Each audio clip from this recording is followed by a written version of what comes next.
It's Travel Michigan. I'm Dave Lorenz, along with Michelle Grinnell. And Michelle, we're going to head to Jackson. We are, and they've got a really cool event coming up, and we are talking with Mindy Bradish, who's the executive director of the Jackson CVB. So there's always a lot of great things happening in Jackson, but Thursday, May 1st through May 3rd, you have an event coming up, Jackson Storyfest, which I think is a really unique opportunity for folks. Talk a little bit about what this is all about. Sure, thank you. Storyfest is a live storytelling performances throughout the 3 days, and it is amazing in that we bring in expert storytellers, professional actors and performers, to share stories, whether they're their own personal stories or they're nonfiction, and they bring to life history, they bring to life science fiction stories, and it is for all ages. So it's kind of a unique event that encompasses a wide variety of audiences and topics. Well, there was a time when storytelling was, a major form of entertainment, and then for many years that kind of was forgotten. And now it just seems like everybody, every major town in America seems to have a story fest now.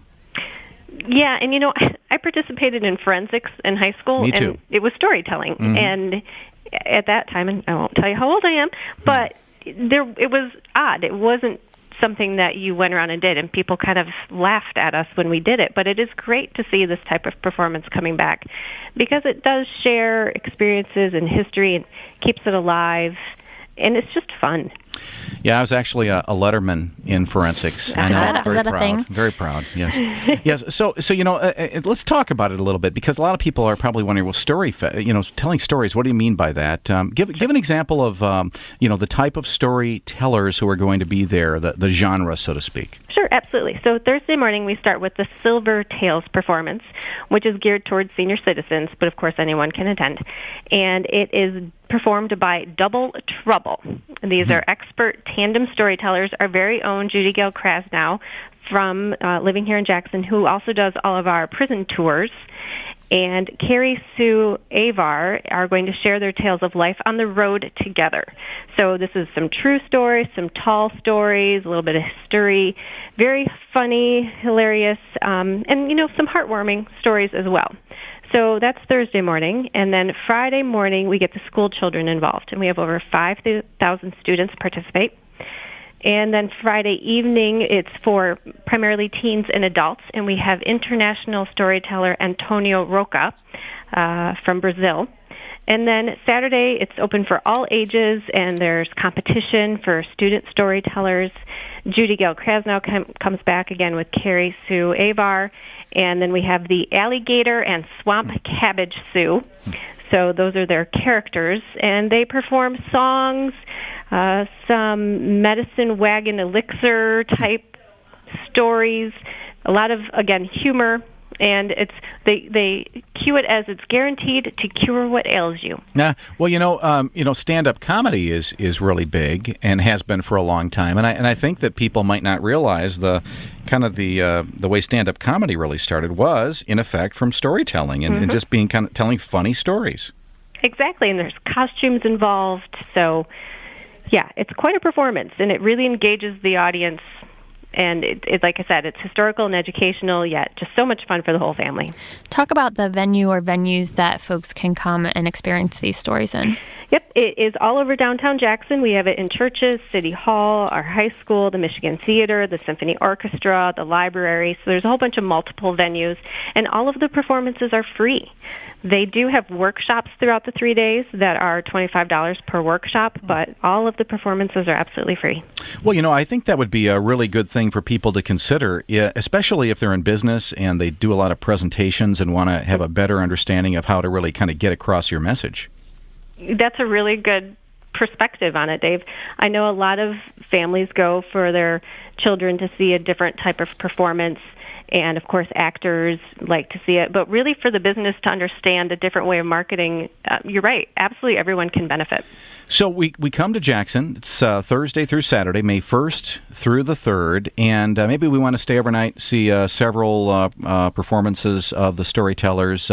Tell us maybe some places that we can consider going to and other things that we can do in the Jackson area while we're there. Sure, there's plenty of things. I mentioned the Michigan Theater. They have all kinds of different performances, movies going on there, and some live music.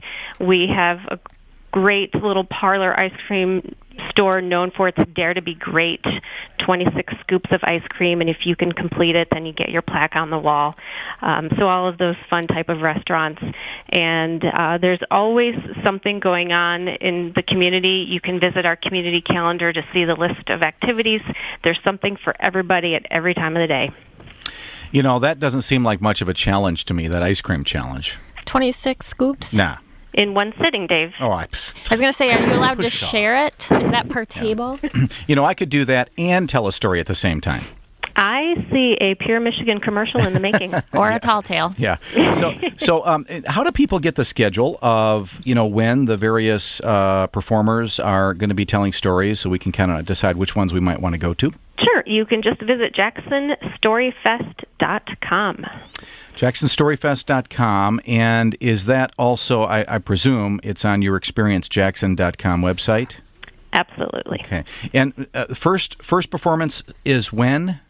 First performance starts Thursday morning, and that's the Silver Tales performance. And if you have kids, you want to have them go to some of the, kind of kid-friendly, really, things that maybe the kids will really want to see. Which ones are them? Friday evening and Saturday. Friday evening and Saturday for the kids makes sense, in the Saturday especially. Friday evening is geared towards kids, and then Saturday kids actually perform. Yeah, of basically all ages, or is it, you don't want to start too early, or what? Absolutely all ages. I take my 1.5-year-old. All right. So, yeah. Starting them young. I like it. Sounds good. All right. It's coming up May 1st through the 3rd, Jackson Storyfest. And for more information, you can go to the Convention Visitors Bureau website. It is experiencejackson.com. And get all that schedule and, of course, the hyperlink to the website itself from the Jackson Storyfest. I want to thank Mindy Bredish, for joining us today, Executive Director of Jackson's Convention Visitors Bureau, and invite you again to consider Jackson Storyfest May 1st through the 3rd, and to get that information from experiencejackson.com. Sounds like a good deal of fun to be had for a lot of people. That's the thing about Michigan. We have so many of these events, and after this long winter that we all had, I think that everybody's looking for something to do, maybe out of doors, maybe indoors, really doesn't matter. We just kind of want to get outside, if even just for a drive and a short walk into a theater or a museum or something like that. This is actually, I think, the very best time to do those types of activities that maybe you're not going to want to spend those really beautiful, warm summer days inside a museum. So right now is a really great time to consider that. We have so many great museums to explore all throughout the state, many of them with special exhibits going on right now because they know this is a big time for you. So consider going to one of the Michigan museums, and go to michigan.org for your kind of schedule of both events that are happening all throughout the state, and maybe just checking out the museums themselves to find out what's happening in these types of environments. While you're there at michigan.org, might also want to pick up your spring-summer guide for all things Michigan. The Michigan Travel magazine is available. It's absolutely free. You can pick it up at any of the 14 Michigan Welcome Centers, or you can pick it up at your local Convention Visitors Bureau most of the time. Easiest way to get it, of course, is simply by going to michigan.org.